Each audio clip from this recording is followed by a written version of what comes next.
Morning, everyone. Welcome to the Tuesday, November 24th System Capacity Charge Update Workshop Meeting. This is Director, or Vice President Doug Linney. President Marguerite Young was unable to join us at this time. May join us a little bit later. Due to COVID-19, in accordance with the latest Alameda County Health Order, and with the Governor's Executive Order N2920, which suspends portions of the Brown Act, this meeting will be conducted remotely. In compliance with said orders, a physical location has not been provided for this meeting. These measures will only apply during the period in which the state or local public health officials have imposed or recommended social distancing. Staff will provide a presentation on the current system capacity charge and preliminary results from the 2020 system capacity charge study that will be used to update the fiscal year 2022 system capacity charge. All directors, including myself, are participating via Zoom. Roll call, Madam Secretary, please. Directors Coleman, Present. Katz, Present. Linney, Here? McIntosh, Here. Mellon, Present. Patterson, Present. and President Young is excused. All right, thank you. If members of the public, with regard to public comment, if members of the public wish to speak on an agenda or non-agenda item, please use the raise your hand feature in Zoom. Comments on non-agenda items will be heard at the beginning of the meeting. Comments on the workshop will be heard at the end of the presentation. When prompted, please state your name, affiliation, if applicable, and topic. The secretary will call each speaker in the order received. Each speaker is allotted 3 minutes to speak. However, I have the discretion to amend this time based on the number of speakers. The secretary will keep track of time and inform each speaker when his or her allotted time has concluded. Clifford, why don't you take us away from here? So we have no public comment, so we're ready. Thank you, Director Linney. So during the FY 2021 Budget and Rates Workshop, the board asked staff to study and update our system capacity charge based on recent changes in customer water use. So using projections from the recently completed 2050 demand study, staff worked with Stantec Consulting to perform the SEC study. Now the SEC is made up of 3 components, and the changes to the SEC charges is greatly affected by the reduction in water use. So during today's workshop, we'll also present recent development trends, much of which we're seeing every day with all the new multifamily construction, especially in Oakland. We'll also discuss the increase in accessory dwelling unit applications and our pilot with micro units to address affordable housing. We have a number of presenters today, so feel free to ask questions as we move along in the presentation. With that, Sophia Skoda, Director of Finance, will begin our workshop.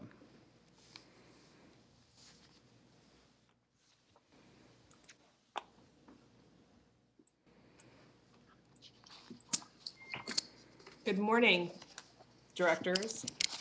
Morning. Good morning. Glad you can hear me. I was like, why isn't that turning on? So first of all, I'd just like to start by saying thank you to everybody that worked on this study over the past year. So staff from engineering, the new business office, WSID, the Urban Water Management Plan staff, many staff in finance, our consultant Stantec, and their subcontractor, Mark Hildebrand. A lot goes into this, and we hope that that everyone will see how that is evident as we go through.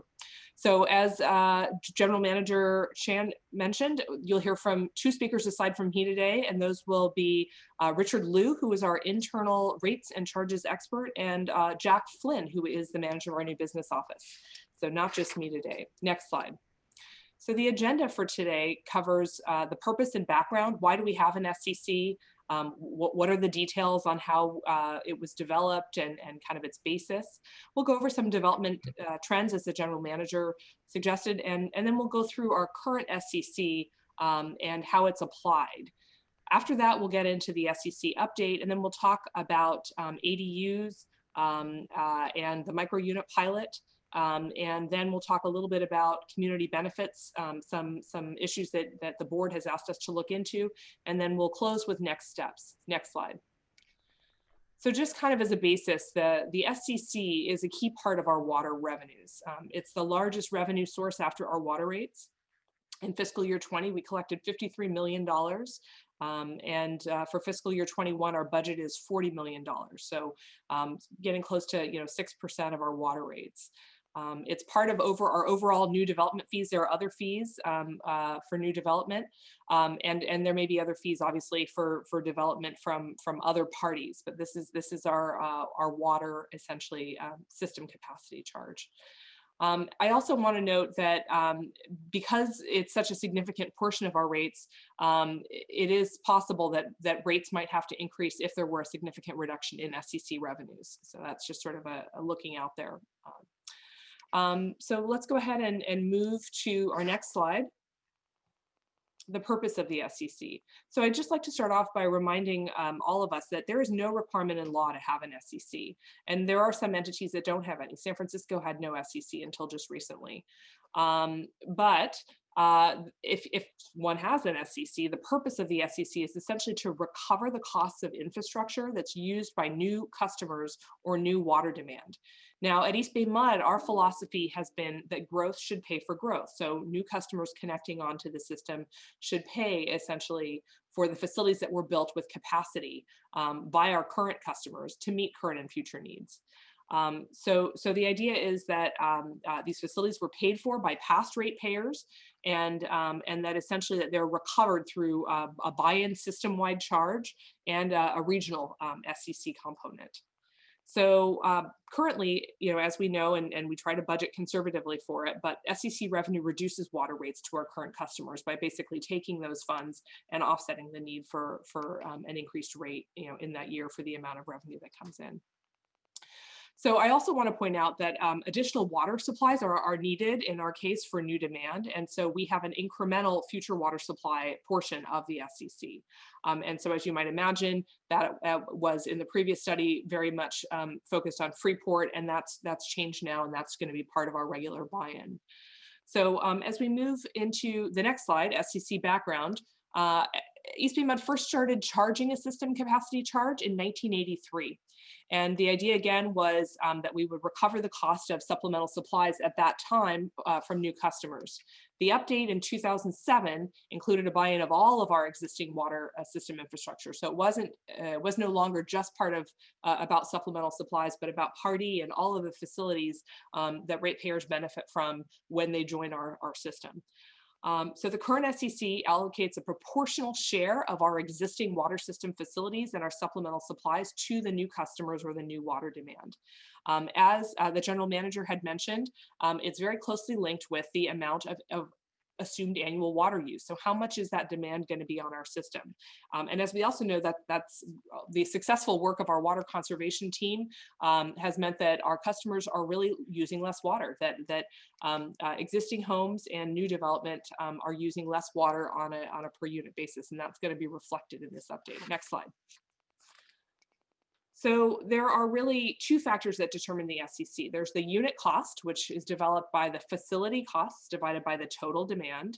And that is essentially multiplied by the estimated water use for that particular applicant. This kind of formula you're going to see repeated through the presentation. Next slide.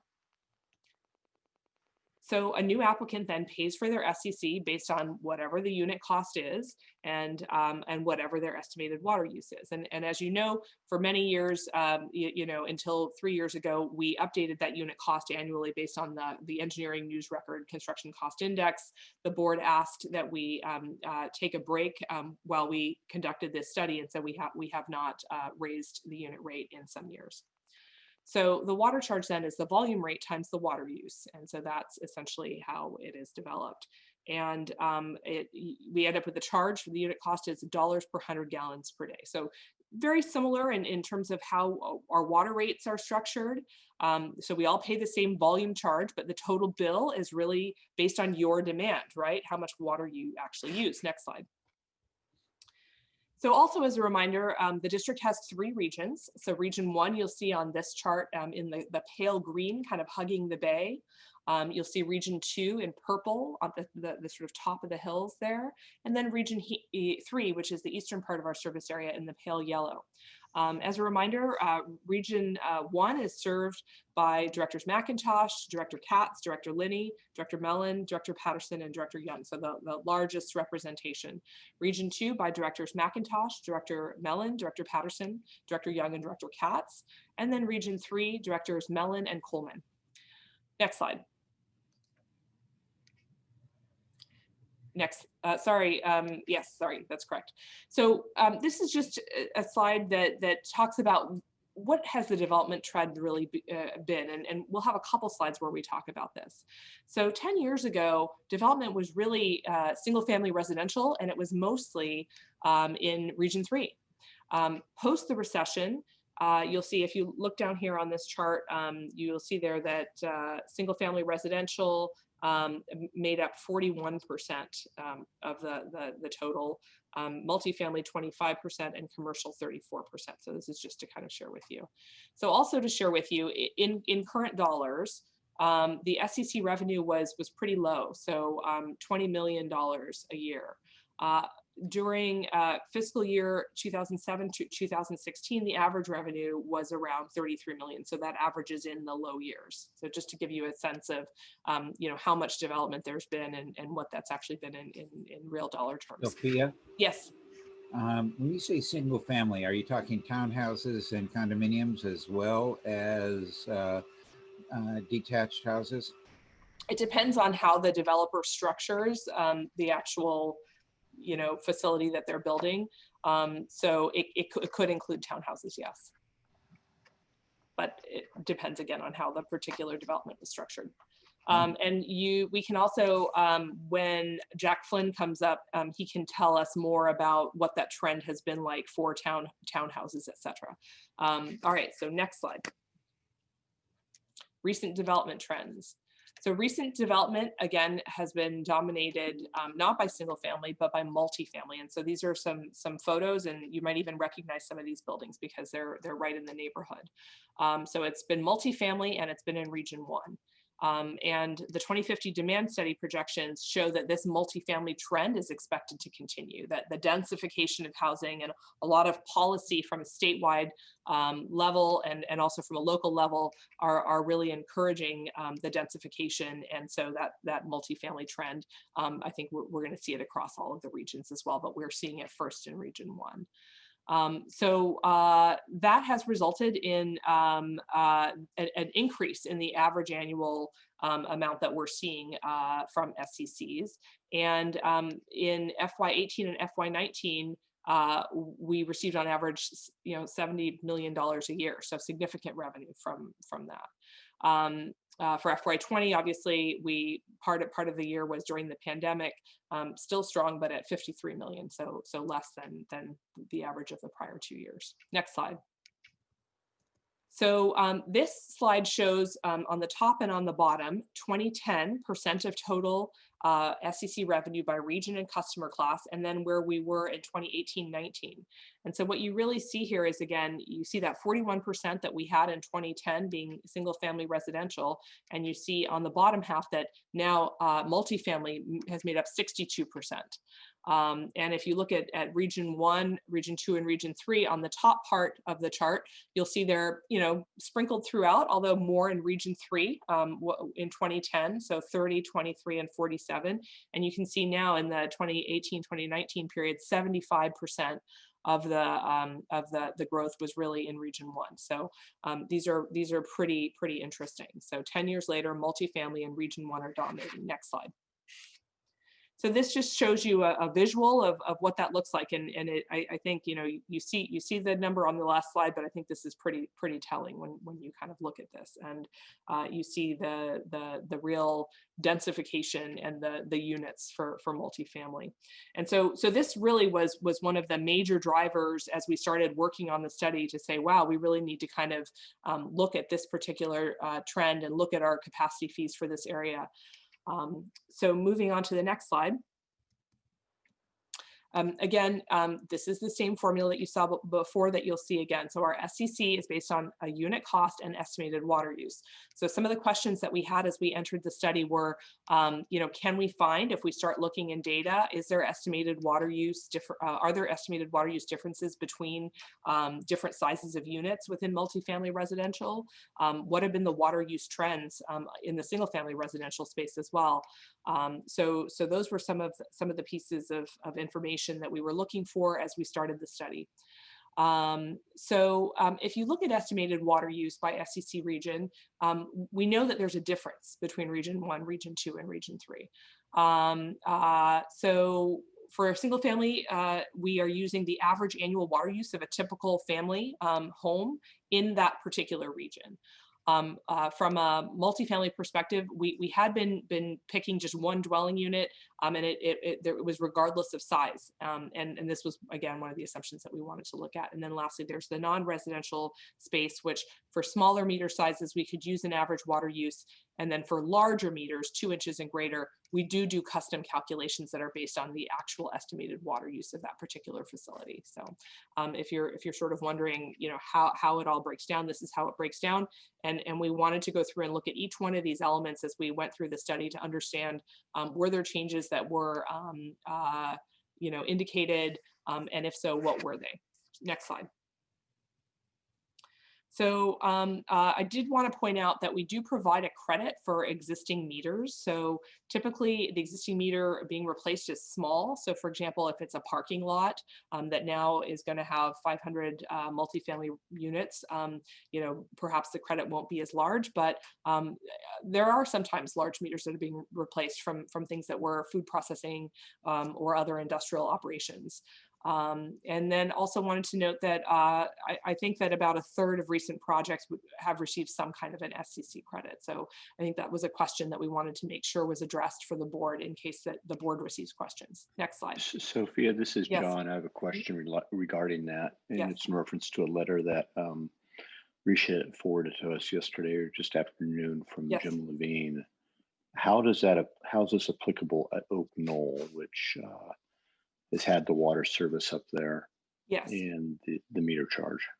So Is there a credit? Is there a credit being provided in this situation? Yes, there is a credit that's being provided in that case, although I think that the credit isn't as large as Oak Knoll would have liked it to be. But yes, there is a credit provided.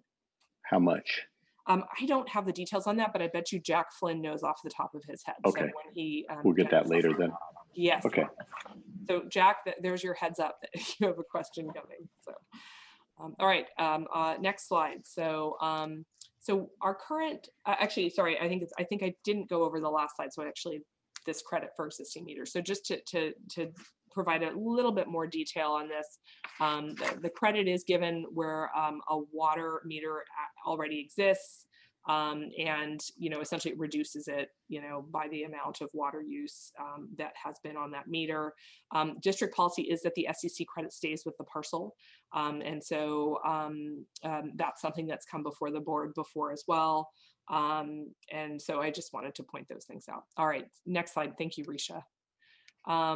So again, in terms of our cost components, I think I've said this earlier. I think General Manager Chan also mentioned it, but new customers are buying into their proportional share of the existing system through a system-wide component and through a regional component, and then new customers are paying an incremental cost for new facilities that are serving additional water demand through the future water supply component. So those are the SCC components. Next slide.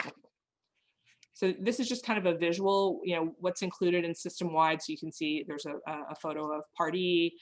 Freeport is now part of our system-wide buy-in facility. So there's a photo of Freeport. And then another example would be our McCullough aqueducts. So let's switch to the next slide. The regional facilities, so they would be different by region 1, region 2, region 3, would be the specific treatment plant that's serving that area. Local storage, for example, here's a shot of the Pleasant Hill Storage Reservoir, and then there's another shot here of a different treatment plant, Walnut Creek. Next slide. On the incremental portion of the fee for future water supply, the incremental cost, this formerly had been Freeport. And now an example that would be included in the calculation would be our San Joaquin Dream project. And another possible project that could be included in future years would be Los Vaqueros, if the board made a decision to move forward with that project. At that point, it would be added into the calculation of the future water supply portion. Next slide. So again, the FCC calculated, based on the component valuations and the unit costs that we decided that we discussed based on that formula. So you can see here system-wide charge based on 2019 valuation at 4.6 million, a total demand at capacity of 212 MGD created a system-wide unit cost of $2,185 per 100 gallons per day. Again, regional facilities split up, region 1, region 2, region 3, their individual demand capacities, and then the unit costs that would fall out of that. And then the last piece for the future water supply at 1.2 billion, the demand at capacity, and then the unit cost development there. So next slide. So you'll see how this sort of falls out in the end. So on the far right for region 1, per 100 gallon per day, 6,500 roughly, 8,700 for region 2, and 6,900 for region 3. So region 1 and region 3 costs about the same on the unit cost perspective, and region 2 costs being more, as you might suspect, because of the need for reservoirs and pumping, because they're up on the top of that ridge when we looked at the physical locations of region 1, region 2, and region 3. Okay, next slide. So our current SEC calculation is based on the unit cost, but also based on, you'll remember, the expected use. So this chart shows the actual use, and you can see there in the third column, single family water use in region 1 for the last SEC update was at 280 gallons per day, 360 for region 2, and 580 for region 3. And then you see multifamily use was pretty similar between the regions 163, 168, and 199.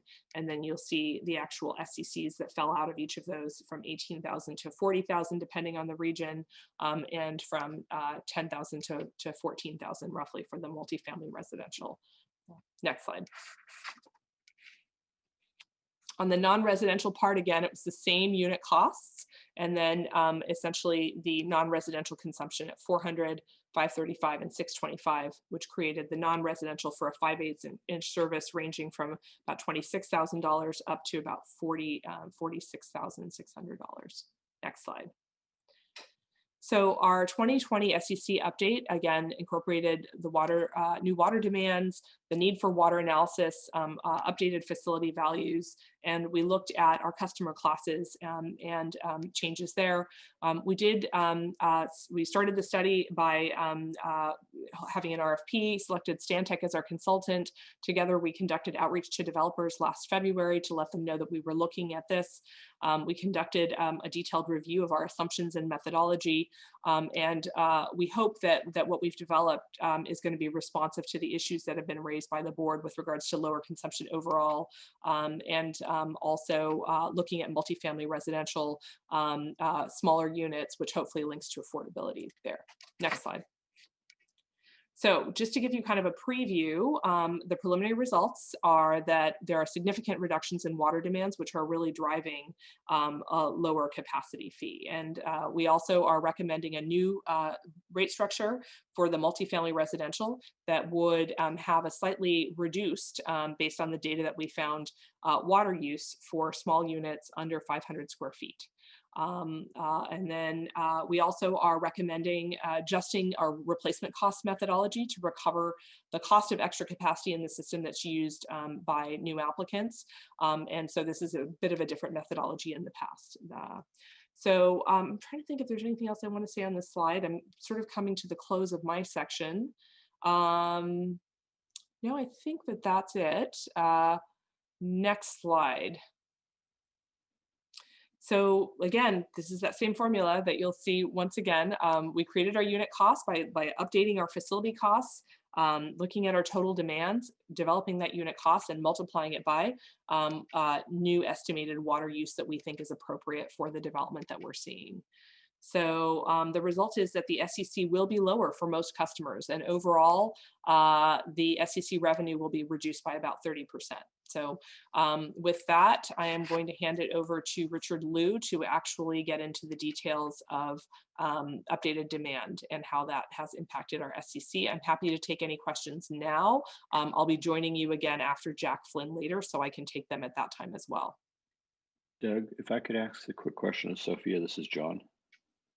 Go ahead, John. In the past, my understanding was that the SCC charge was basically set to acquire new waters and projects that were needed to meet our current and future demands. And with our demands shrinking, and maybe it'll be going into, what percent in the past of our generated revenue from SCC charges was for new water supplies? Okay. So if we back up to slide, so one, you're correct. In 1983, the original SCC was only about future water supplies. Right. So in the last update, let's go back to slide 18, Risha. And so you'll see there's a system-wide cost of 4.6 billion. And then let's just assume that we're talking about region 1. So we add in the 2.5, and then we add in the 1.2. So that's 8.3. So 1.2 divided by 8.3 would it be about 15%. So 15% is for future water supply. Yeah, of the current modeling. Yes. Okay, thank you very much. Thank you.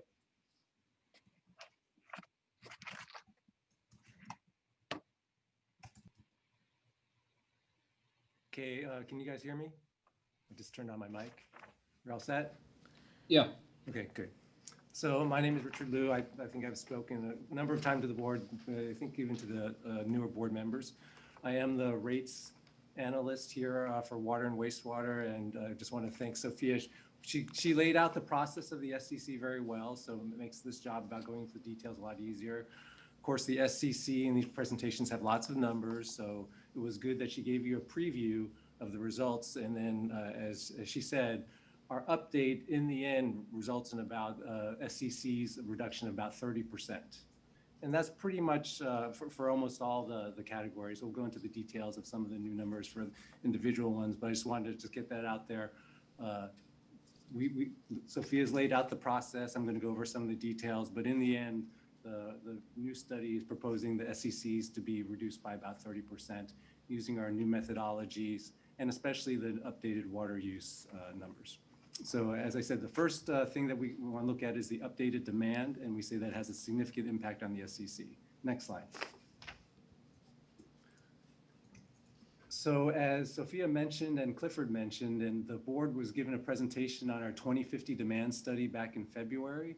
And this was a very major undertaking that looked at our recent water demands. I think we've always had the big question of, well, are the water use trends going to continue in the future of lower consumption, and how is the growth going to happen in our area? And so that study provided lots of detail and was able to give us, we were able to use that information to update the SCC. I think the biggest one that you can see here is that when we did the previous water demand study, that we said in 2040, the water demand would be 212 MGD. That's the billed potable demand.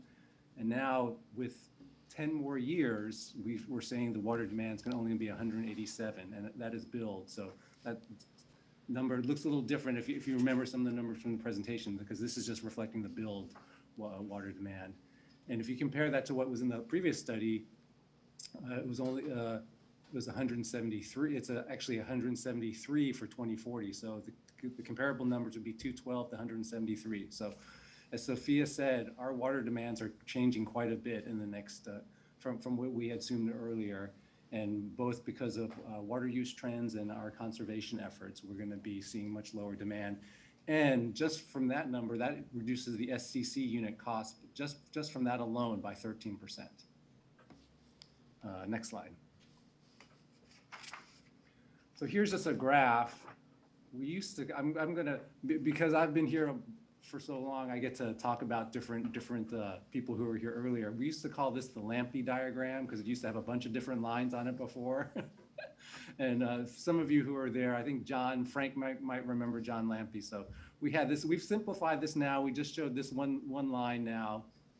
But if you can see the previous projections were in that oranges kind of line for the SCC and the 2040 demand.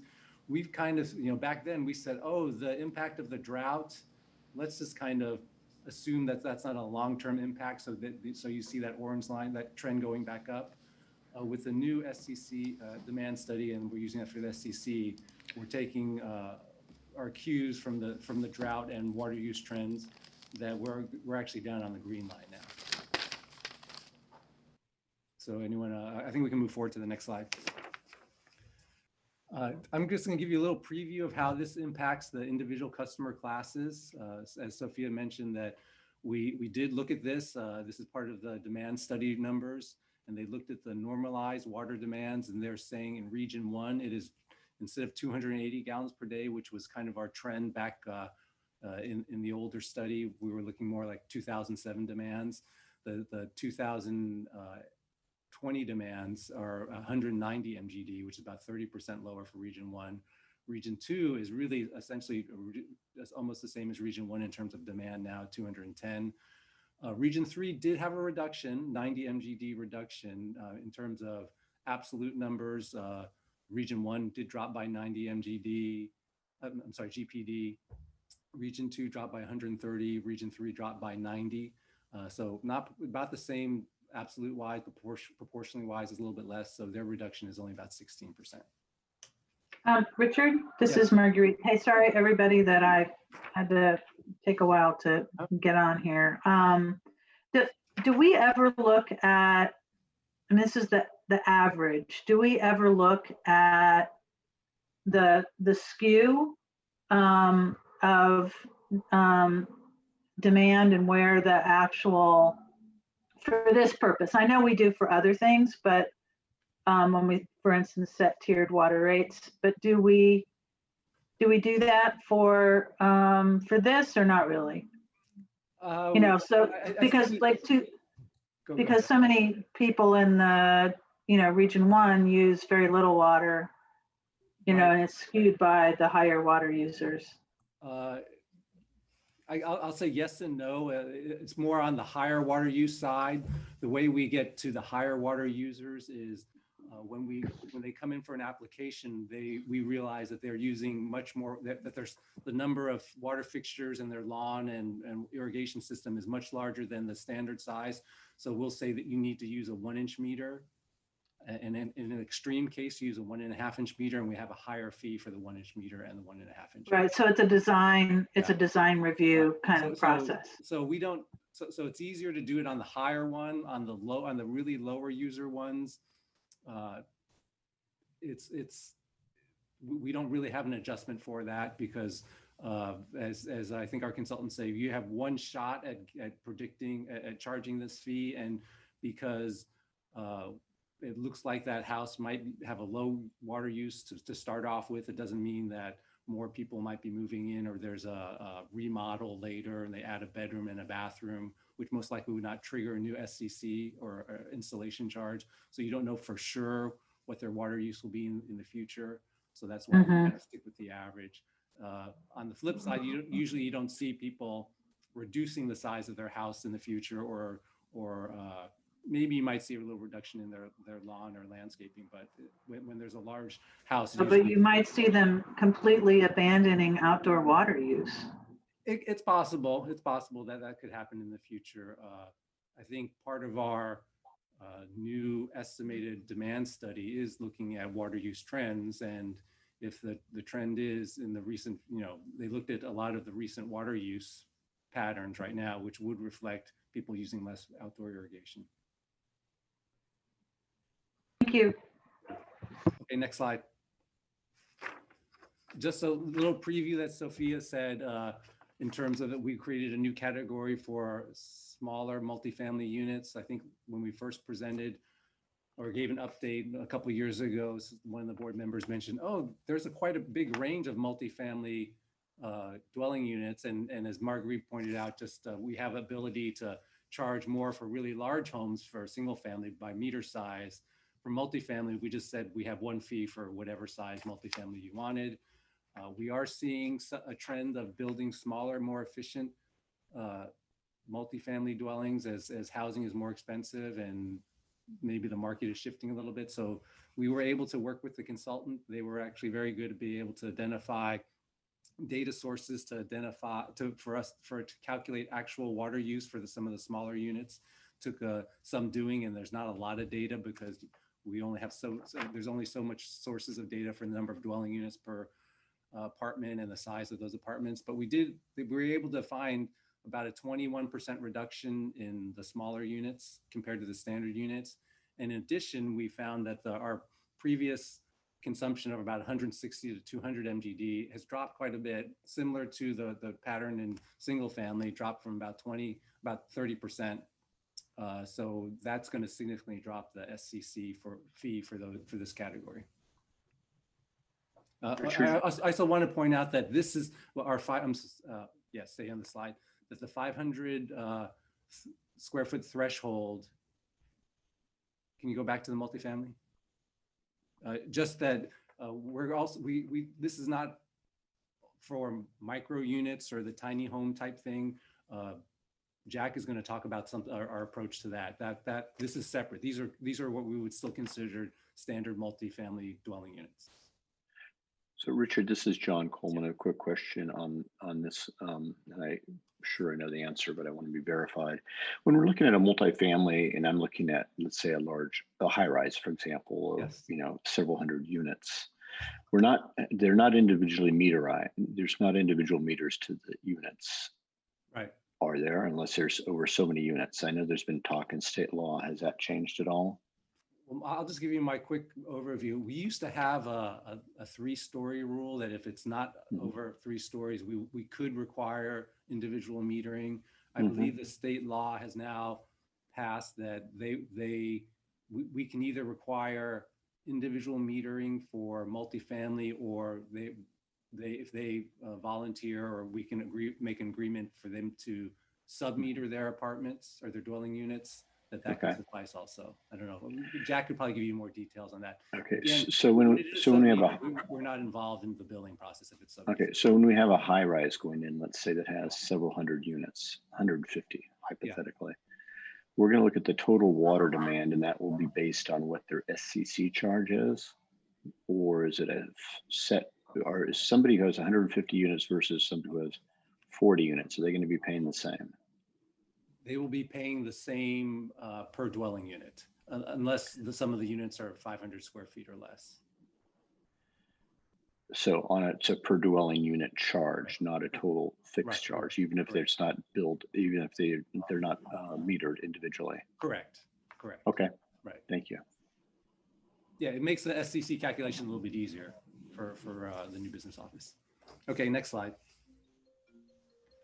Similarly, we also looked at single non-residential water use. We're able to analyze the water use, and again, we're seeing 30 to 40% drop compared to what our previous consumption assumptions were. Next slide.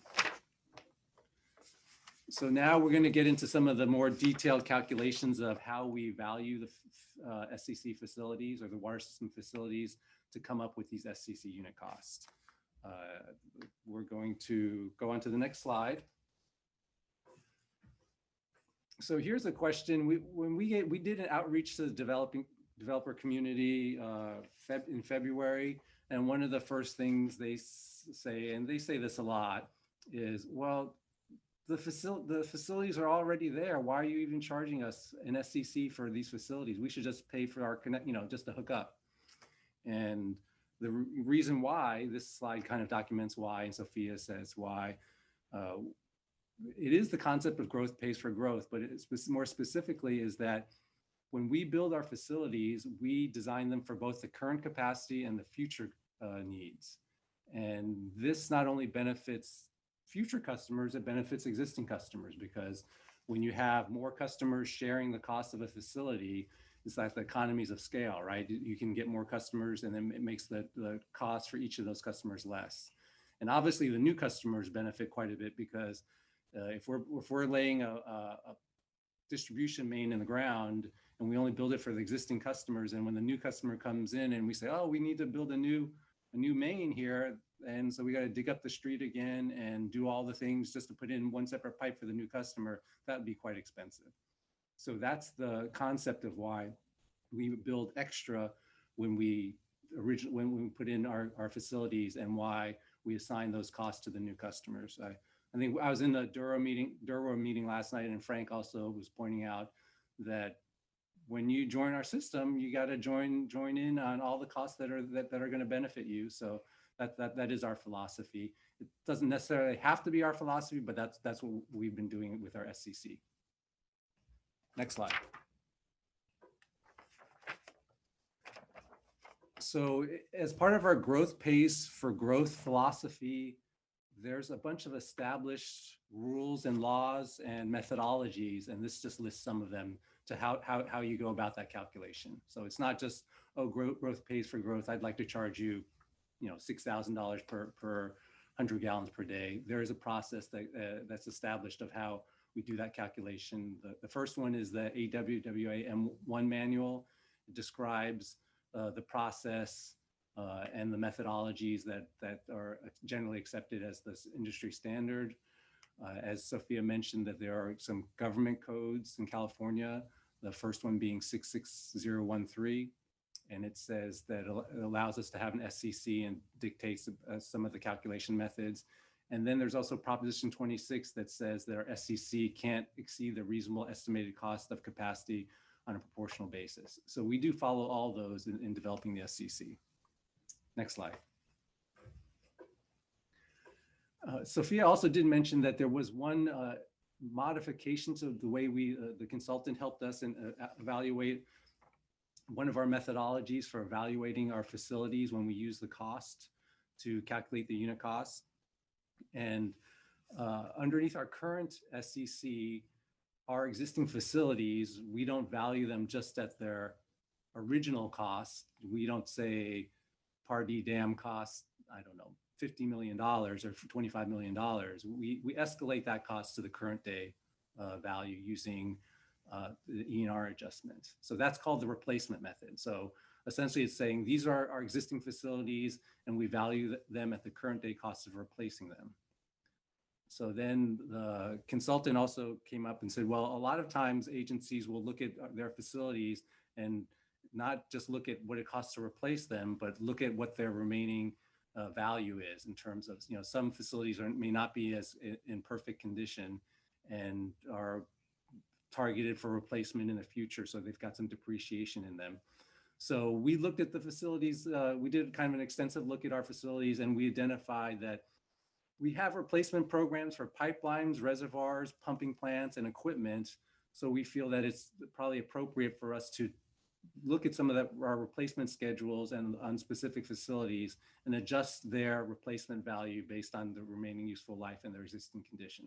So we did that, and that reduces our value of our assets a little bit. So, but we think that makes the appropriate sense and is more defensible in terms of valuing the assets that are recovered through the SCC charge. So Richard, this is John. I have a question. Since you raised Pardee Dam at maybe 50 million in the replacement cost, are we evaluating a replacement cost for Pardee Dam? Because no, I probably shouldn't use that example. That example. But yeah, we it's interesting when we were doing this. If you Google it, and everyone uses Google, right? So you look at it, and you look at a concrete, especially a concrete dam.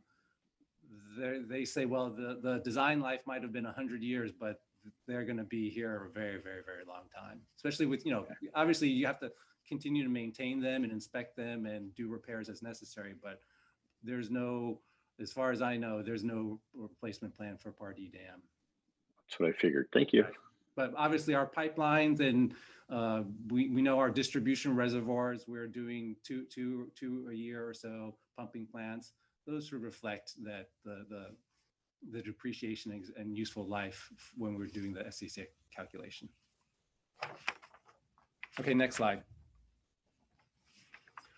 So here's just some of the numbers. I know, as I said, this goes through lots of numbers. Again, remember that in the end, it's about 30% reduction after we do all the calculations on the SCC.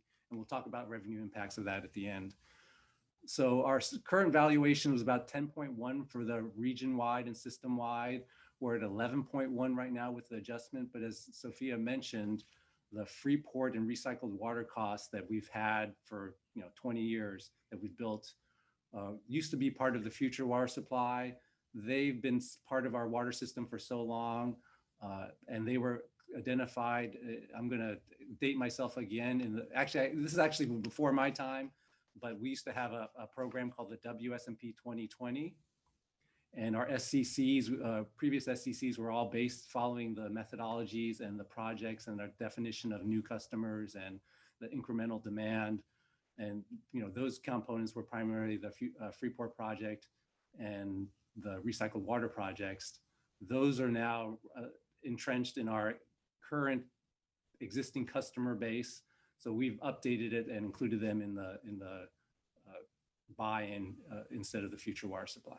I recall the WSMP 2020, and that goes back to John Lampy. And it does. These are all the diagrams, and we have another one called the bubble diagram, which I think we've spared the board from, but we know we no longer need that.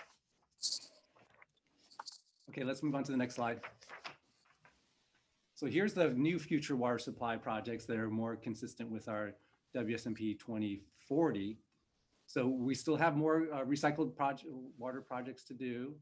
We do have Bayside, Groundside. There is that dream project. And we also are looking at some other projects. As Sophia mentioned, the LVE project is something that we're still considering. But until we have further milestones met on that, we're not putting that into the future water supply. So these projects will be primarily used only for new customers.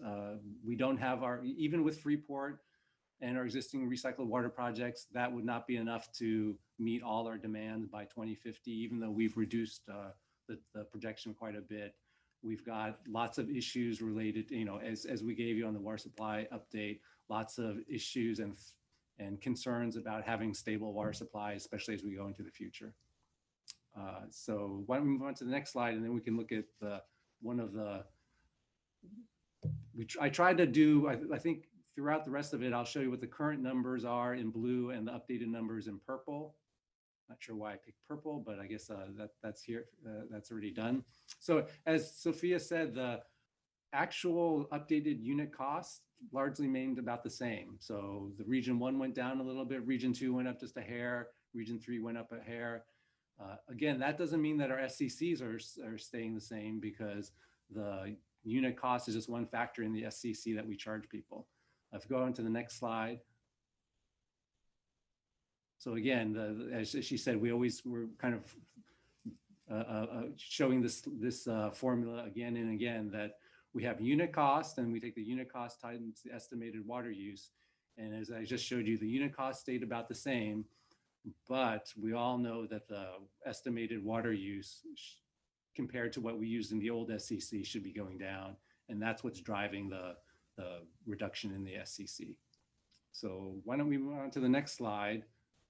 These ones will go relatively quickly because I kind of gave you the punchline and I actually gave you the water demands earlier.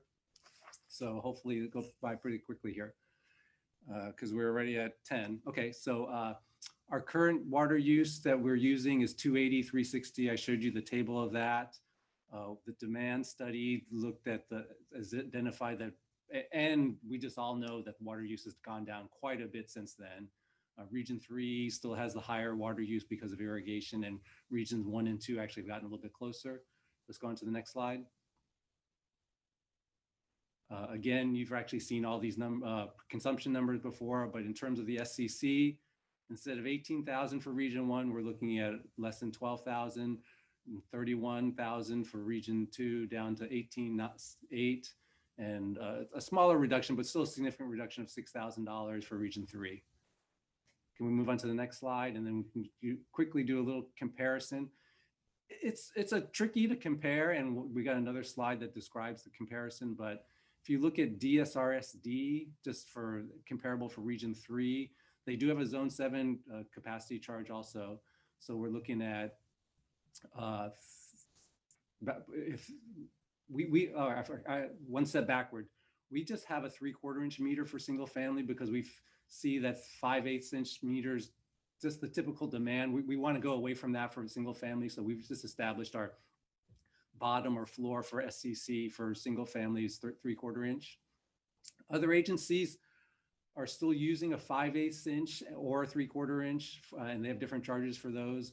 They tend to charge the 5/8 inch meter, but what ends up happening because of the new law on fire sprinklers, they're installing 1-inch meters for most of these customers. They're just saying, we're only going to assess you the SCC for 5/8 because the 1 inch is required for the fire service flow. And we do the same thing. But as you can see, DSRC is a little bit higher. CCWD for their 5/8 inch is a little bit lower, but their 3/4 inch is about the same as ours. Livermore is higher. ACWD, if you compare to our region 1, is quite low. They do have a pretty low system, and we'll go into some other explanations. Hayward has a little bit lower SCC compared to region 1, and San Francisco just charges a very, very low SCC. As Sophia said previously, they didn't even charge a capacity fee. Let's just go on to the next slide, and we can just give you a little bit of explanation of why this is apples and oranges a little bit. So most of these agencies say they do have a philosophy of growth pace for growth approach. Especially the ones that are cities, they may not be able to.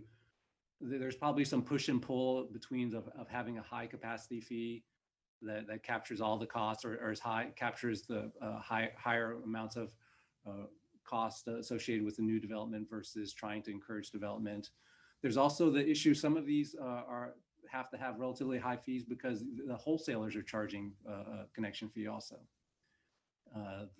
Also depends on the complexity of the water system. If the water system has lots of facilities to serve the customers, because it's more complex and has different sources of supply and different types of treatment plants, it's going to be more expensive.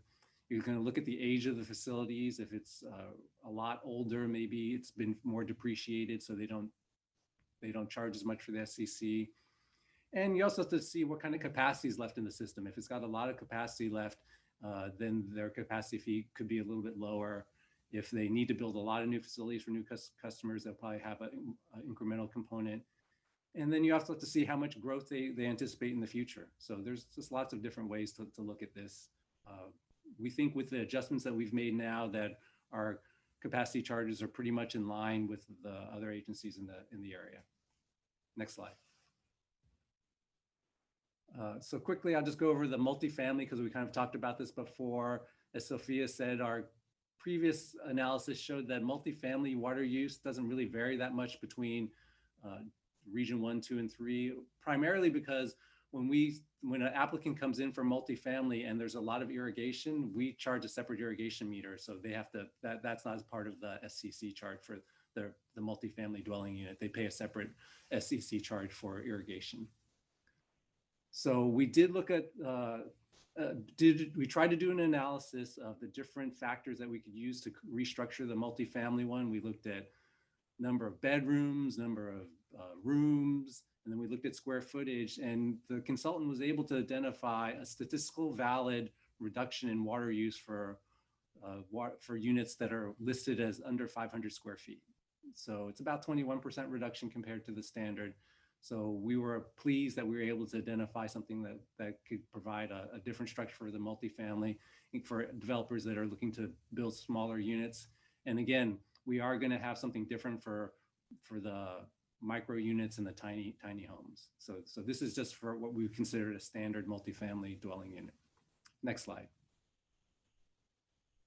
So let's just focus on the bottom number here since we already talked about consumption numbers. Right in region 1 right now, it's $10,000, $10,500. We think we could drop that by 30% down to $7,400. Region 2 would drop similarly by about 30%. Region 3, because we were using a little bit higher consumption before, and now we're going to drop down 120. That's the largest drop at 38%. And then if you go on to the next slide, and if you live in a small, if they're going to be building smaller units, and we have seen that they're building smaller units, and especially in Oakland, we did do some checking, that there are quite a few units that are being built less than 500 square feet. The SCC drops in region 1 to less than 6,000. So that we think that's a significant drop, and that will help with affordability for units that are really designed to help whatever type of customer base that you're looking at, but definitely if we're building more smaller apartments in the urban core. Next slide. Here's just a dollars calculation, a rough dollar calculation to give you an idea what this happens. This is a representative project. It's 110 multifamily dwelling units in the Oakland area. 35 were identified as under 500 square feet. Right now, they would have paid, or they're going to pay SCC of 1.15, 1.2 million. Underneath this new method, it would drop to about 760,000, a savings of 35%. So that's because we have the standard unit is now cheaper, and now 35 units are going to be underneath the 500 square foot limit. In addition, often these projects will have credits. So something that we looked at might have had maybe 3 existing meters, and that credit reduces it by about another $200,000. Okay, why don't we move on to the next slide? We have non-residential water use. We did a further analysis using the consultant looked at our actual water demands. So previously we were using something between 400 and 600. And we found that as with residential, water use has dropped for the non-residential sector also. So next slide. So focusing on the bottom numbers, we're dropping down to from 26,000 to 15,000 in region 1, and from 43,000 to 32,000 in region 3. Okay, we'll move on to the next slide. So that kind of gives you all the details of the individual charges. We did document more of that in the memo. So if you have some specific questions about a specific meter size in a specific area, it'll give you those numbers. So just in summary, we updated the SCC for the facility values. We use that slight adjustment to the replacement value to reflect some depreciation or existing useful life of some of the facilities that we previously had not used. We definitely updated all the use assumptions. So now we have the most current use assumptions, and both with the overall growth of the system and also for what the current demand is for the existing customers, for our new customers who are hooked up right now.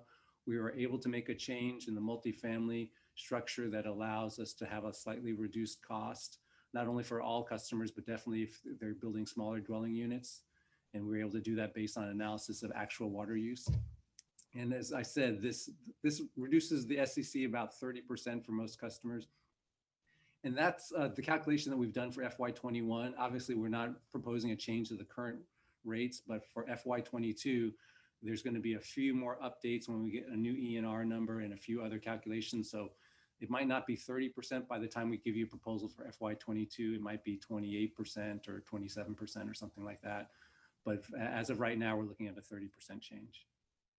So let's just go to the last slide that I'm going to cover is on the revenue impacts. As Sophia mentioned, that we do rely on SCC quite a bit. We do use that revenue that we collect to offset some of the costs that the rates, the customers that are paying through water rates would be paying. Primarily, we use that for debt service, to pay some of our debt service.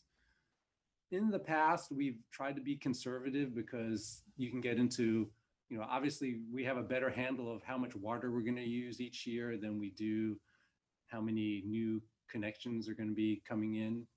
So you don't want to get out of whack and rely too much on growth in new connections, because something could happen and all of a sudden the connections dry up and you've based all your rates on that. So we've been trying to be a little bit conservative.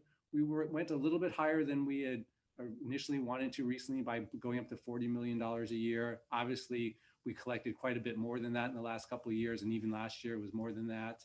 As Sophia pointed out, our trend has been about $33 million over the last, from FY07 to about 2016, right before this current boom. Right now we're still developing our rate model for FY22. We'll see what we're going to assume for SCC connections, but in terms of the impact of this change, if it's ends up being a 30% reduction, as I mentioned, it'll probably be slightly less than 30%. If we were using a $40 million baseline for SCC revenues, that's about $12 million reduction in our revenues because of this change or because of this update. If we were using something more like 33, which is kind of our historic trend before this boom, it'd be about $10 million. As I said, we're still, we collected lots of revenue in FY 18, 19, 20, and even 17 in SCC. So that makes us in a little bit better position to figure out how we're going to respond to a reduction in SCC revenues from this update. So I'm not going to come out and say we have to make a big one-time rate increase because of this, but I think we will be able to develop a strategy to incorporate this reduction in our rate projections in the future. Richard? Sure. Frank Mellon here. The question I have is, and I'm really pleased to see this because I think we were contributing to the problem of, what was happening with housing costs. Right. But do we have any projections as to how much more new housing, single family units are going to be built into the East BMUD area? Well, or could be, maybe is a better well, as part of the 2050 demand study, they looked to all the local planning agencies and identified their growth areas and what areas they were going to anticipate for single family and multifamily. I don't have that presentation in front of me, but it's very clear that the growth trend is going to be multifamily. I don't know if Dave Renstrom on board, he might be able to give some more answers, but there was a definitely big switch from single family to multifamily. And as Sophia showed that other chart, just the last 2 years, if you look at the number of dwelling units that were put in, multifamily dwarfs single family. If you're an owner of a single family home right now, you might have a more valuable commodity in the future because there'll be fewer, in terms of their share of the market, it's going to be smaller and smaller.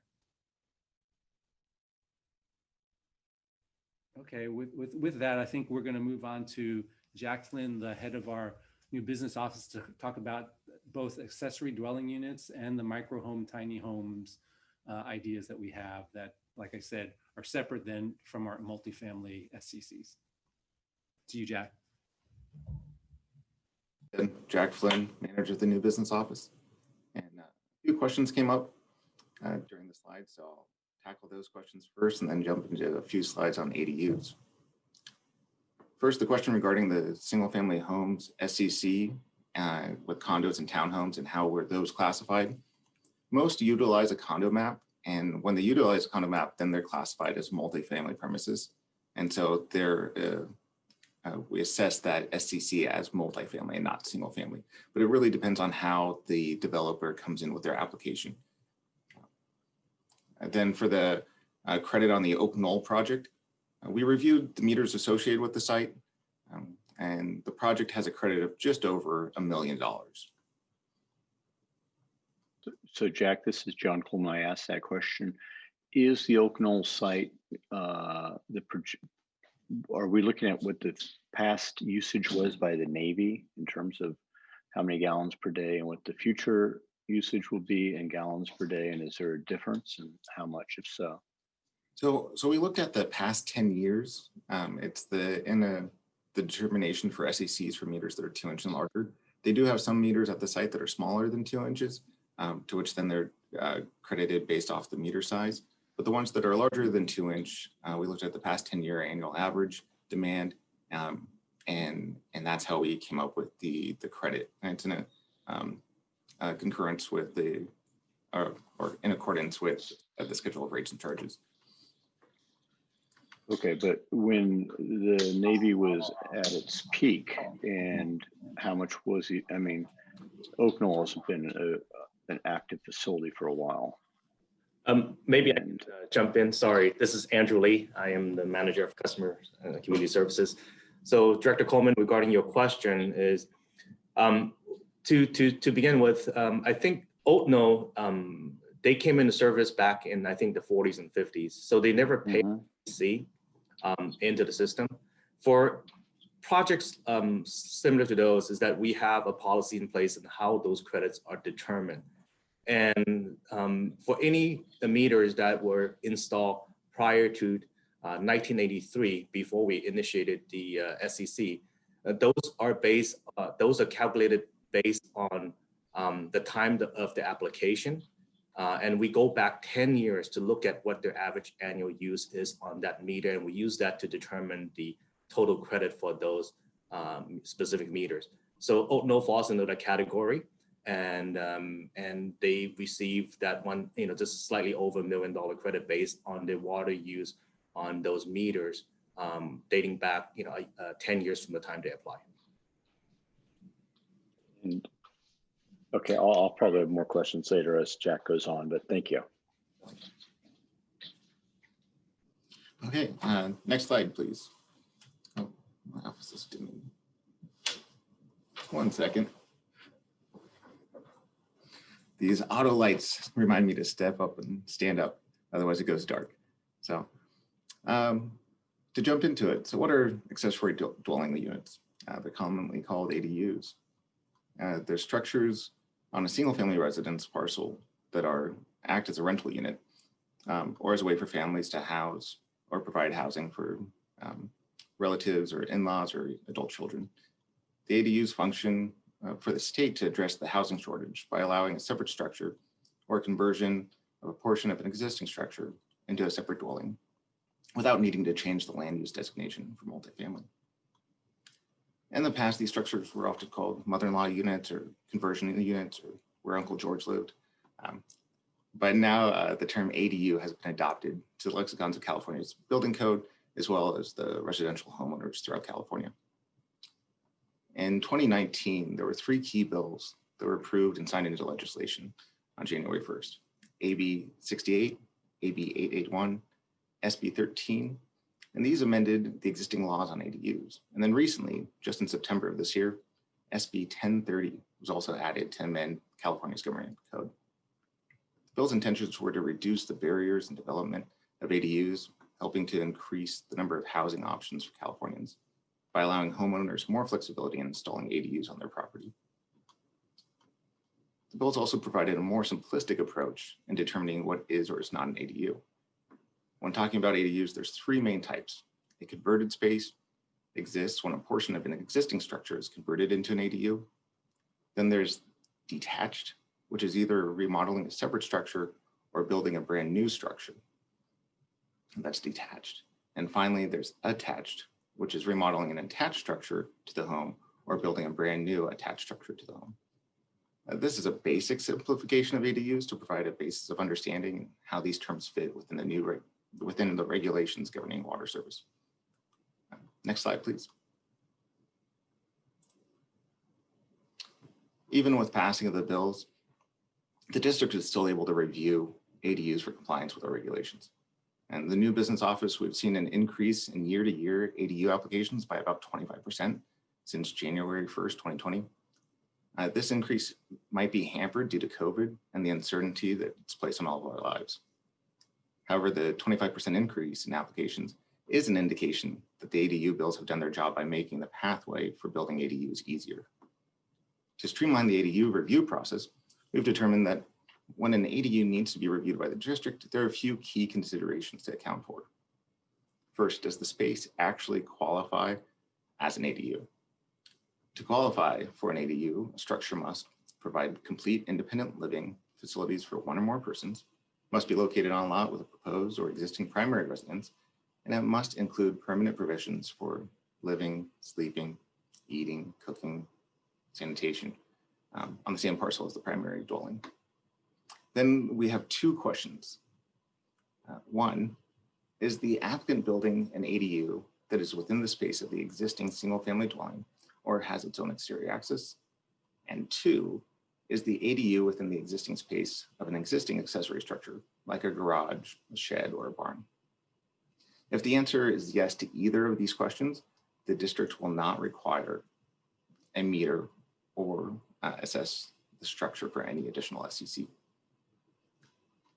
In all cases for single family residence ADUs in general, we do not require a second meter. However, we do have applicants that can request a second meter, at which point we would direct them to fill out a water service application. So then we can assess their structure for the appropriate size water meter that they need. And we do allow applicants to apply for and obtain second meters, or if they want to increase their primary meter when the request comes through. So if an applicant thinks that their existing meter is too small to adequately supply their home and their ADU combined together, they can apply to increase their meter size from a 5/8 inch meter to a 3/4 inch or larger, and to appropriately supply their water service. However, the most often reason we see ADU applications is due to the requirement from the fire marshal to have a fire sprinkler system either within the ADU or within the new home and the ADU. And this requirement typically comes with an application for a new district supplied meter for the ADU, or an increase in the meter size to accommodate the domestic and fire service combined dual service demand for the single family residence and the ADU. The least often reason we see an ADU application come through for review stems around the need to assess an increase in SCC due to an ADU application not meeting the criteria of either of those two questions. Next slide, please.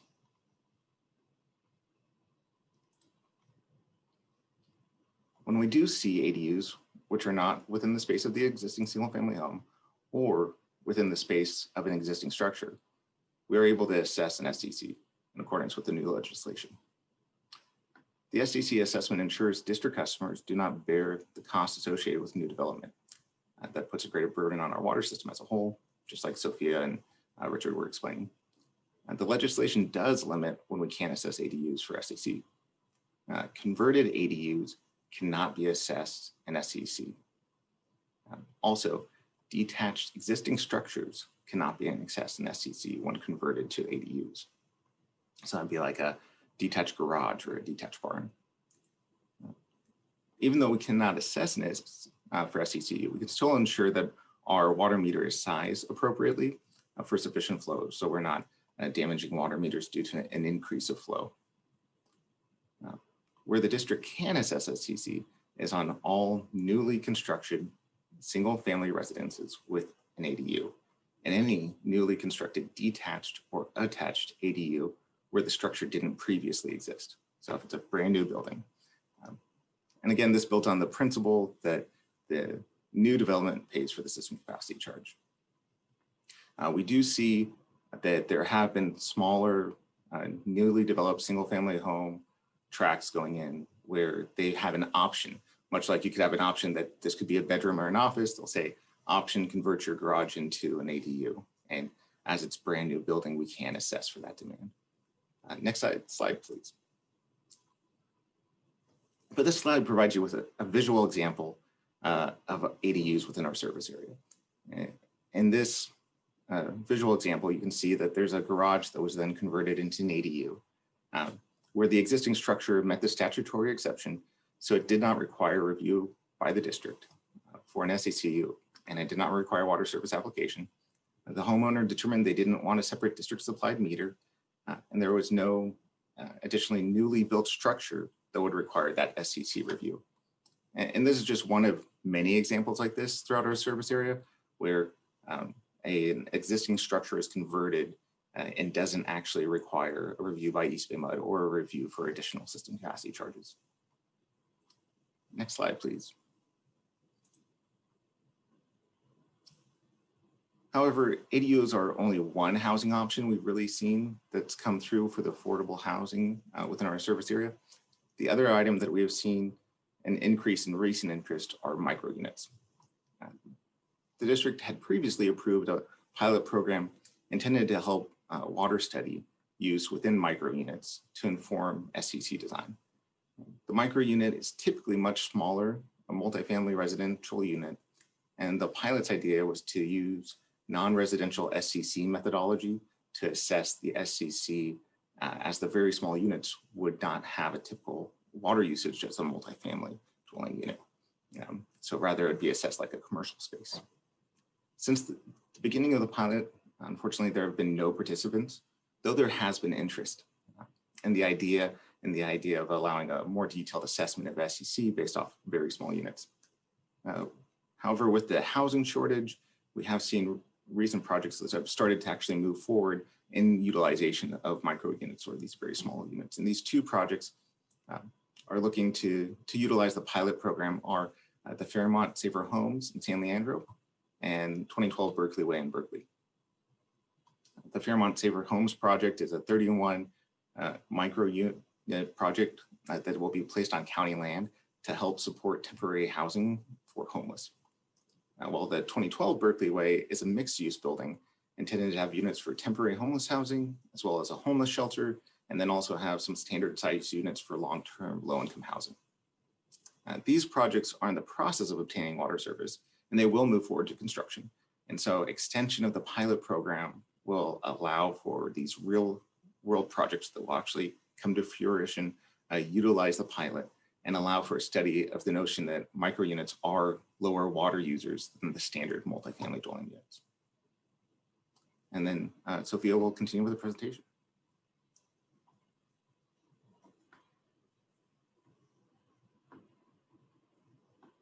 Can everyone see and hear me? Great. Okay, so at this point, we just wanted to briefly touch on a question that's been asked several times about, is there something that we can do with regards to SCCs for projects that have community benefits? Next slide.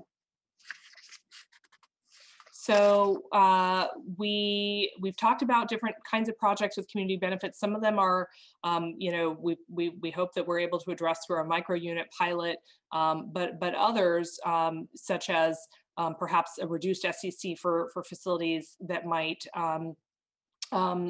assist with transitional housing for the homeless, or transition homes for people that are transitioning out of different situations and so on, currently we're not really able to, unless they fit the micro unit pilot, have any sort of reduced SCC.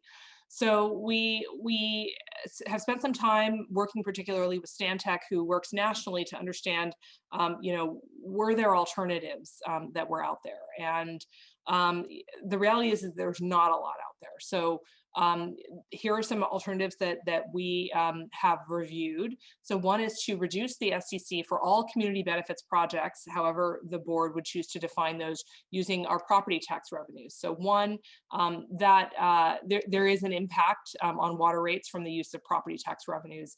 And we also do use, many of those funds for important issues, such as fire management, et cetera. A second alternative that we looked at was a grant program where potentially certain community benefits projects could be selected. So in other words, there would have to be some kind of an evaluation and a selection process, which is maybe difficult. And so that would be just a certain amount that would be on an annual basis. The board at its discretion could select certain projects. Again, that probably would have to be funded using property tax revenues, since we wouldn't be able to use our rates and charges. Similar issue as the first proposal. So a third alternative that we've been looking at, and this is the one where we think there's potentially some promise and that we're going to continue to look at this, and we'll be coming back to you, is looking at a long-term financing of the SCC for qualifying community benefits projects. So again, we have to define what is a qualifying benefit project, and then we would have to develop and figure out how we would administer a loan program. So the idea behind this, we currently have actually, folks may not know, but for the general public, the board adopted some years ago, during the time of Nancy Ryan on the board, a 2-year kind of loan for certain projects. Unfortunately, 2 years isn't sufficient at this point to really help many of these projects. And so the question is, could there be a longer period of time? And so staff and Office of General Counsel will be working over the next several months to understand what we can figure out in terms of authority, in terms of length of time, and in terms of what something like might look like to administer. So we just wanted to share that idea with you as the one promising idea that we have at this point. Next slide. So So basically, just to close out, we've incorporated the feedback. We want to, from what we'd heard prior, but what we want to do is take the opportunity to hear from you now. We would want to incorporate, any of your feedback into the study so that we could bring something back for FY22. And we also are asking for, the ability to extend our microunit and tiny home pilot study. And again, we are going to be looking at the SCC loan alternative that I described, and we'll be again reporting back on what we find as we work on that. Lastly, we will be conducting at least one session over the spring outreach for the building and development community to make them aware of the changes that we're now proposing, which we hope will really support affordable housing, support more housing just in general, and yet continue to support the investments that our ratepayers have made in the system through the SCC. Thank you. So the next slide shows just our schedule, and the May 2021 outreach is proposed with an adoption date of June and an effective date on July 1, possibly August 1, which is something that we've done in the past as well. So that's it. Any questions from the board? Sophia, on the community benefits thing, I mean, one of the things that I've encountered quite a lot in my ward are various community garden projects. This would fall into that category. I'm assuming if we determine, so in terms of setting up what we think community projects that are, bring community benefits, how would you imagine that process to be, developed to decide, what projects, are worthy? Mm-hmm. So one, again, the idea behind something like this is that the ratepayers would be making a long-term loan, theoretically, to this community garden or whatever project that the board decides, is deemed as community benefit. My suggestion is that we'd start off on a pilot basis, assuming that we find that this is something that we can pursue, and that would help us define and understand what kinds of projects, we deem as having community benefits. But, one potential is that we ask that the entity pay interest on that loan, but potentially, the actual principal could be held in abeyance for some time with like a balloon payment at some, time in the future, or some other type of entity. I mean, really going out there, in theory, there could be a deed on the property that says that the district, if the use changed or something like that, that principal would need to be repaid. So we're still trying to understand it. This is still kind of an early concept, but we think it's the one that has the most promise. We think it's very interesting. President Young, you. excuse me, we have one public comment, if you wanted to take those now or after board questions. I can't hear you. We lost your sound. You're marked. Sorry, Okay. I put myself on mute. Yeah, let's go ahead and hear the public comment, and then we can take additional board questions and comments. Okay. Mr. Jim Levine, I have asked you to unmute. Thank you very much. You're welcome. Members of the board. You'll have 3 minutes to speak starting now. Okay, thank you very much, members of the board. I'm Jim Levine, and on this issue, I'm representing the Oak Knoll project. First, let me just say, I started my career at EBMUD, and you guys had incredible staff then, and you certainly do now. I've had a lot of good conversations with Jack Flynn and Andrew Lee and Clifford Chan, and they've been very helpful. On the Oak Knoll project, the SCC is not really being calculated on the estimated water usage, but on the number of meters. And for military bases, this kind of very much skews the formula. In this case, we're projecting over 900 new meters, and the Navy used primarily 2 meters. And the result of that is that even though we're going to use less water than the Navy used, about 207,000 gallons a day as opposed to 235,000 gallons a day, we're facing an SCC charge of over $19 million and a credit of about $1 million And the credit is much reduced because the 10-year time period is just not adequate for a military-based transfer. You can't consider when the Navy really used the water. So we are proposing that you guys consider a different formula for military bases. And we've suggested that you increase the time period for credits to 25 years. As you folks know, the Navy takes over 10 years from when they close the base, just to transfer it. And then there's usually a 10-year redevelopment process. So the 10-year credit just really doesn't capture the fact that this really isn't new water. Yes, there was a hiatus in some use, but it's really water that has already been in capacity that's already been provided for in your system. And so we're just looking for, we're not looking to pay zero. I think I sent a memo in that said that we were suggesting that if you use the meter formula, that, we'd be happy with paying 50% of it, as something for you guys, something big. But to treat it as all new water just doesn't make sense. So anyway, that's my comment, and I appreciate the time. Thank you for your for raising this with us. I don't. Can board members raise a hand? I can't see everybody unless we go. I actually go to gallery view here. Board members have questions or comments? We have Directors Coleman and Director Katz. Great, thank you. I did raise my hand, and I'll put my hand down. Oh, we should put my hand down. Thank you, Risha. Thank you. That was a great presentation by staff. I really appreciate it, and going back on the history of a lot of the SEC charges.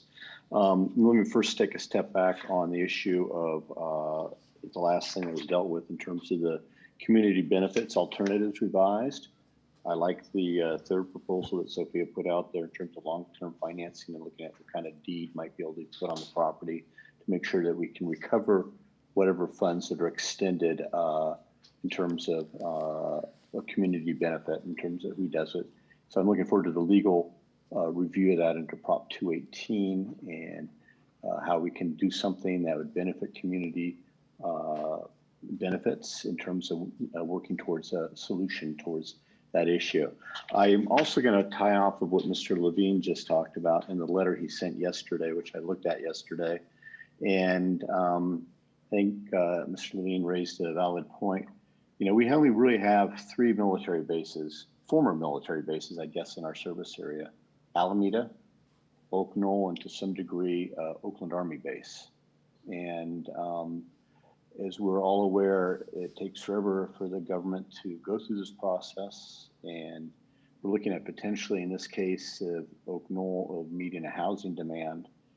I don't want us to be an impediment to meeting the housing demand to meet our workforce. And I think that's something that we need to look at. And what Mr. Levine put out there, if we looked at a 25-year time frame, I think is a reasonable approach. And I think it's important also, and to a large extent, look at what the past usage was. And if we're going to be looking at using less water, which we in a future site, that's an important category to review. And we also, and I appreciate staff's revisiting the whole issue of the SEC charges and looking at reducing them, because our demand numbers have reduced dramatically to the year 2050, and I think that's the appropriate thing to do. We're facing, not today, we're in an economic climate of crisis, but we're in the Bay Area, we're going to be for years in an economic crisis because of meeting the needs for housing our workforce and having people move further away and having to commute further into the Bay Area to their jobs. And I think that needs to be taken into account as much as we can, as both from a societal perspective and an environmental perspective. And I look forward to our future dialogue on this. So thank you for my comments. Thanks, John. Andy? Thank you. I think this is a great presentation to understand a little bit more about what changes that have occurred in the last decade or more have on our SEC charges. And it's amazing what the change in revenue means for the fair assessment of those charges. I never would have expected a change this dramatic, but it is in line with what's really happened with our water demand.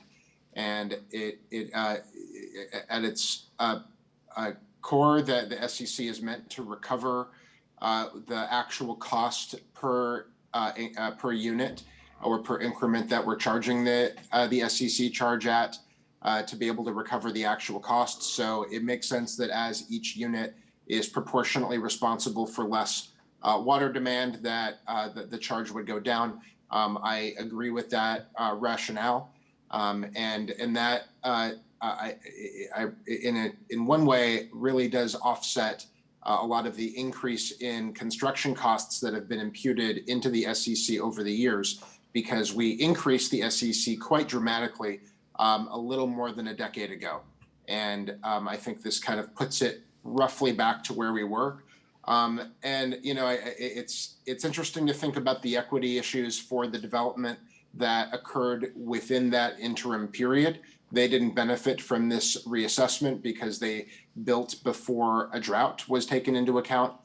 And I think that's that. I don't think we have a tool or a mechanism to address that kind of time dimension there. But I am concerned about something that's happening, you know, over the next 6 months.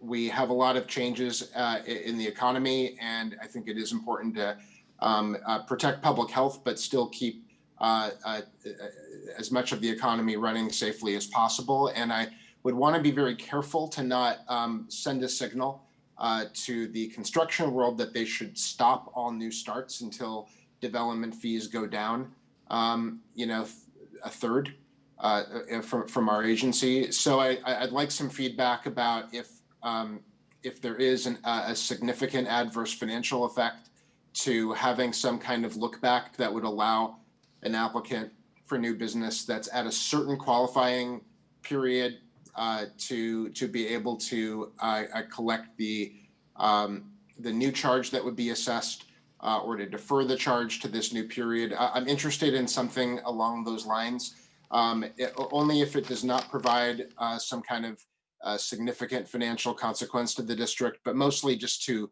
hedge a potentially adverse financial signal.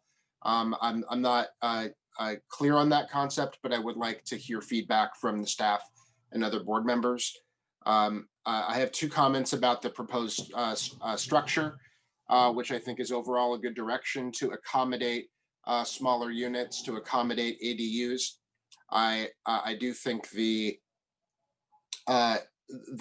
it's important to obviously comply with state law about ADUs, to encourage more ADU construction and support that in our community. It looks like many ADUs are already moving through the process, but I'm not sure if the triggers, the 150 square feet, if that precisely matches our community needs and what's really happening in the community. So I appreciate that we're complying with state law and we're creating a framework for it.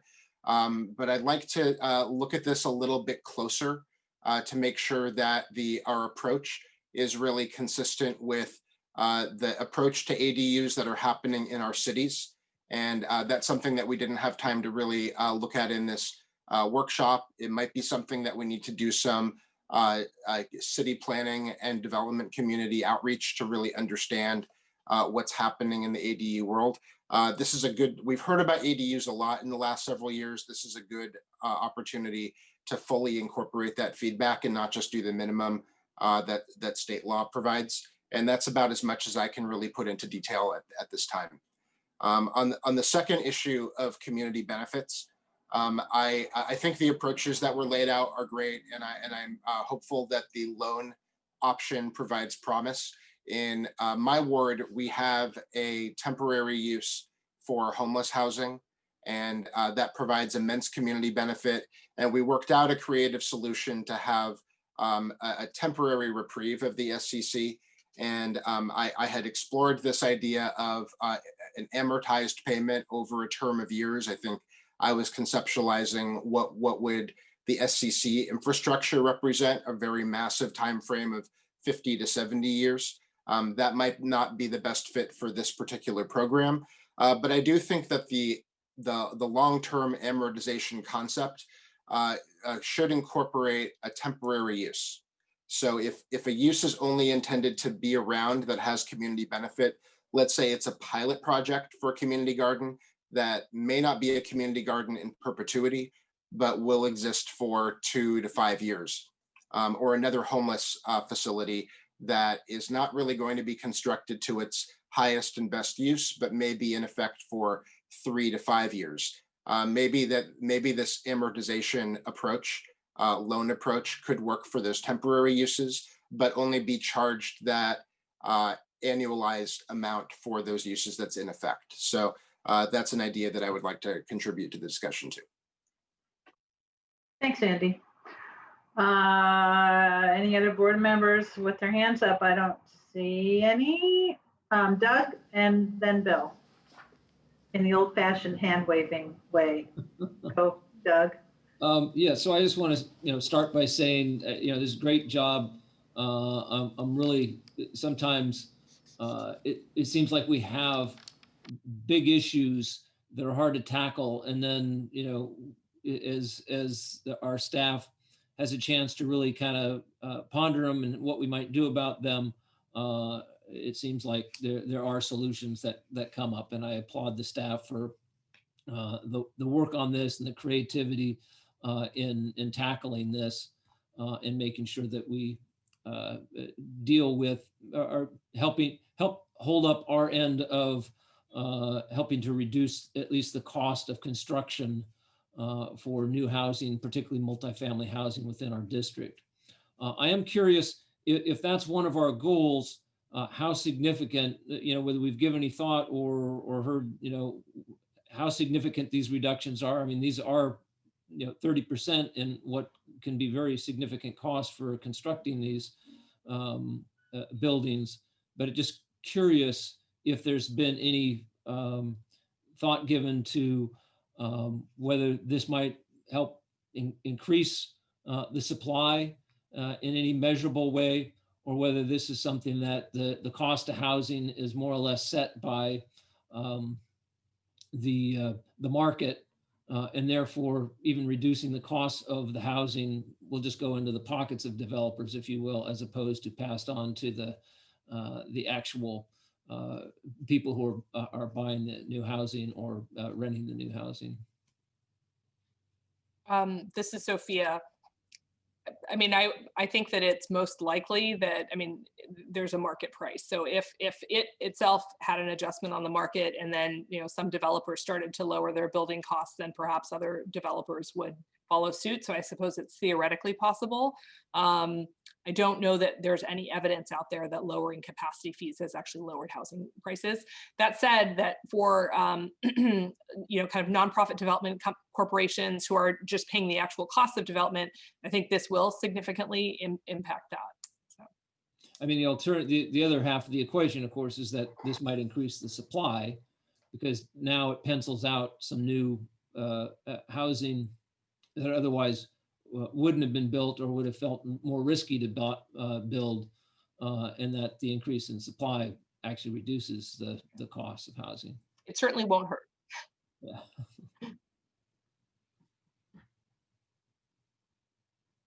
Thanks, Doug. Bill? One other question, I'm sorry. More, sorry. Do we have any thoughts on when we might review the SCC charges again? Is that a 10-year process? Is that a 5-year review? What's the? A 10-year timeline is a good amount of time. So we would definitely plan to come back in 10 years, unless something happened sooner that gave staff pause or the board pause to consider that perhaps we needed to relook. All right, thank you. Is that it, Doug? Sorry to cut you off earlier. Okay, Director Patterson.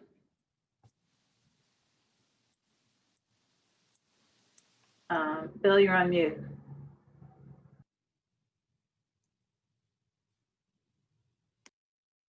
Yes, and thank you.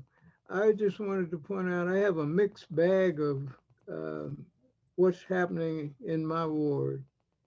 It's everything from the high rise down to the tiny unit. And the SCC impact that we're now projecting somehow has to be um, it has to be put in place with our infrastructure projects that we're trying to do. And I always want to keep that in mind. So as we go forward, if staff could bring back some information as it relates to that. My past concept was that this money that we were getting in excess, a portion of it be used for that purpose. That is, to develop more infrastructure work, since that's our primary goal that we've set forth to the public.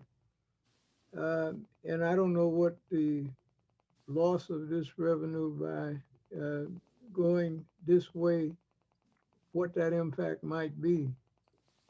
I know staff always keeps these margins in mind, but what I see in my ward is a large increase in the lines and the ones that are breaking. All those little splurts on the concept of what infrastructure problems have you had recently, and they're on the increase, how we address them along with our long range plan, which reaches out beyond them. And the dollars available for that, if we can get by the employment problem that we have in bringing people on, the long-term concept that we now have caused by COVID, it renders our staff really backward in terms of bringing people on in a timely manner. We're burdened in that regard. But if we have the financing, maybe there should be some exploration of how we incorporate additional contractors or whatever we have to do so that we don't forego our primary goal. And I wanted just to point that out. I don't have answers, but I do have questions, and that's part of the consideration for when we make new policy. Have we taken these things in consideration? That's it. Thank you, Bill. Frank or Lisa? Frank and Lisa. Frank first. Thank you. I'm pleased to see these numbers. I think the question raised by Doug about where are we going to see the money go? Will the developers just use it to keep their profit going up? Right now, the housing market for single family homes is sort of going off the charts, whereas the condos and the townhouses are not being looked at very nicely because of the crowding that they create. And so that's what I'm hearing from my realtor folks. But that having been said, the area that we really needed to address, and I thank staff for the fine job of doing that, is looking at not only the ADUs, but the tiny homes, because the tiny homes almost got derailed under our old rates. And because of some creativity of staff as to how we're looking at it, we're able to keep a couple of projects from going away. So getting it now codified, I think, is a good idea. And I see tiny homes as maybe, hopefully, I don't know what to say, maybe my wishful thinking, as being the vehicle to slowly but surely address the homeless problem and give people a chance to get going. In my neighborhood, the Presbyterian Church put in tiny homes to the dismay of many of the NIMBYs. And they have a real plan. They're getting people off the street, they're getting them counseling, they're getting them assistance, and they're setting them up on an 18-month plan to be into jobs and homes, even with the COVID thing going on. So staff, thank you for the fine project. I look forward to what we talk about come July, and great presentation. Thank you, Frank. Lisa. Hi. Well, obviously, this is great news. I mean, how often do you hear of an agency decreasing costs for its ratepayers? So it's great news. But I think this is sort of piggybacking on Doug's comment. Currently, we have an upward trend in projects being built and a trend in a reduction of water use. Obviously, we don't see that trend in a reduction of water use changing or increasing. But what happens in a recession when there is no longer an upward trend and projects being built? I know Sophia said we could review this in 10 years, but if that happens, can we stop and reset at that point? So that's my question. And obviously, great presentation and good news. So this is Sophia, and what I would say is that, even if we stopped and we re-looked at it again, what we would be looking at is what is the value of the system? What are the alternatives for valuing the system? Because there are obviously a number of ways to look at that. And then we'd be looking at the capacity of the system. And in general, the philosophy of the district has been that growth should pay for growth. And so we would again, talk with the board about if that were, to be the continued trend at that time. But speaking directly to your question about the financial impacts, which also Director Patterson brought up, I only spoke to it briefly just because this is mostly, about the SEC itself. But yes, if we are, currently budgeting, we're currently budgeting for 40 million in SECs. So if you assume roughly a 30% drop from the change in methodology and the new assumptions, then, assuming that we continue to have development at relatively high levels, 60 million. So the average over the 2 years prior to this last year was 70 million. So if we still had 60 million, then we would still, be making the 40 million to maintain our current, kind of rates. At the level at which we received during FY20, half of which was during COVID, or let's call it a third of which was during COVID, that came in at 53 million over that year. We would be probably about okay. If it's significantly lower than that, then yes, the difference would have to be made up in looking at rate increases. So it's a zero-sum game at the end of the day, and I appreciate you and Director Patterson pointing that out. So we can reset at some point if things drastically change. Well, we can look at it and we can see what is justifiable. So it will always be based on what the assumptions are at the time and what's possible. So yeah, I mean, so we will look at it at that time to see what's possible. Yes. Thank you. Great news. Thank you. Yeah, so I'll wrap up. I'll be brief. Agree with everybody. Excellent presentation. Really appreciate the more nuanced look at this, and I